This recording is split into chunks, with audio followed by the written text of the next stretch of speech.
মধ্যপ্রাচ্যের দুই দেশ ইরান ও ইসরায়েলের সংঘাতের শুরুটা হয়েছিল 13ই জুন। ইরানে পারমাণবিক ও সামরিক স্থাপনায় আগাম প্রতিরক্ষামূলক হামলা চালায় ইসরায়েল। এরপরই শুরু হয় পাল্টাপাল্টি হামলা।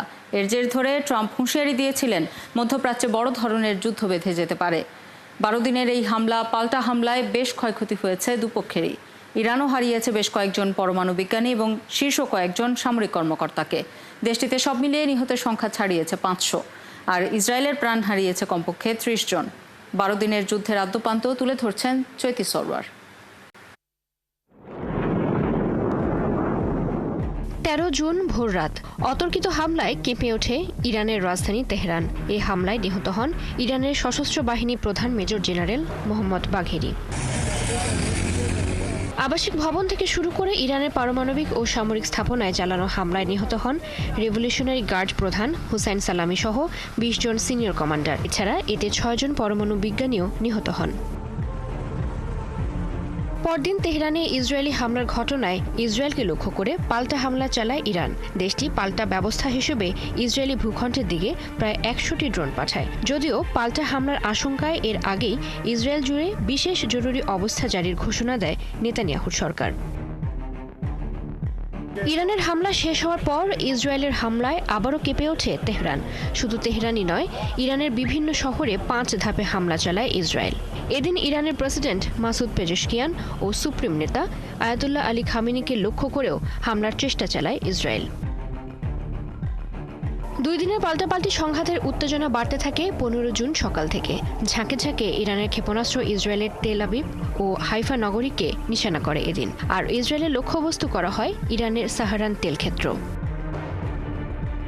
চতুর্থ রাতে ইসরায়েলের একটি তেল পরিশোধনাগারে আঘাত হানে ইরান। মধ্য ইসরায়েলের পেতাহ টিকভা শহরের পাশাপাশি হামলায় Tel Aviv, Haifa, Ben Gurion বিমানবন্দর ও নেভাটিম বিমান ঘাঁটি লক্ষ্যবস্তুতে পরিণত হয়। অন্যদিকে কেঁপে ওঠে ইরানের কোম শহরের 30 কিলোমিটার উত্তর পূর্বাঞ্চলে অবস্থিত ফোর্দো পরমাণু কেন্দ্র। মধ্যপ্রাচ্যের দুই দেশের সংঘাতে পক্ষে বিপক্ষে নানান মন্তব্য আসতে থাকে বিশ্ব নেতাদের কাছ থেকে। চলমান সংঘাতের সত্যিকারের অবসান চান বলে জানান যুক্তরাষ্ট্রের প্রেসিডেন্ট ডোনাল্ড ট্রাম্প। আর সংঘাত বন্ধে মধ্যস্থতা করতে সম্মতি জানায় রাশিয়া।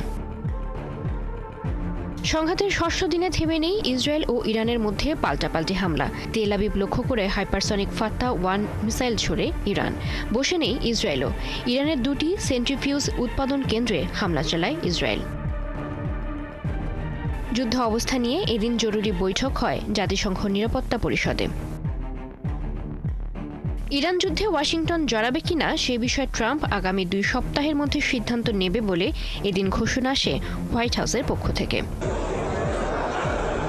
নবম দিনে এসে নিজেদের পরমাণু প্রকল্প রক্ষা ও ইসরায়েলের সাথে চলমান সংঘাত ঠেকাতে ফ্রান্স, জার্মানি, ব্রিটেন এবং ইউরোপীয় ইউনিয়নের সাথে বৈঠকে বসেন ইরানের পররাষ্ট্রমন্ত্রী সৈয়দ আব্বাস আরাকচি। 10ম দিনে মধ্যপ্রাচ্যের হামলায় জড়িয়ে পড়ে যুক্তরাষ্ট্র। ইরানের ফোর্দো, নাতাঞ্জ ও ইস্পাহান এই 3টি পরমাণু স্থাপনা লক্ষ্য করে বিমান হামলা চালায় যুক্তরাষ্ট্র। 11তম দিনে ইসরায়েলের সবচেয়ে লম্বা সময় ধরে হামলা চালায় ইরান। ইসরায়েলের সাফাদ, তেল আবিব, আশকেলন, আশদোদ এবং বেইসান এই 5টি জায়গায় রকেট হামলা চালানো হয়। এবং 12তম দিন মধ্যরাতে কাতার এবং ইরাকের মার্কিন সামরিক ঘাঁটি লক্ষ্য করে হামলা চালায় তেহরান। আর এর কিছুক্ষণের মধ্যেই মার্কিন প্রেসিডেন্ট ডোনাল্ড ট্রাম্প ঘোষণা দেন ইরান ইসরায়েল যুদ্ধবিরতির, যাতে শর্ত সাপেক্ষে রাজি হয় 2 দেশই। চৈতি সরওয়ার, 71।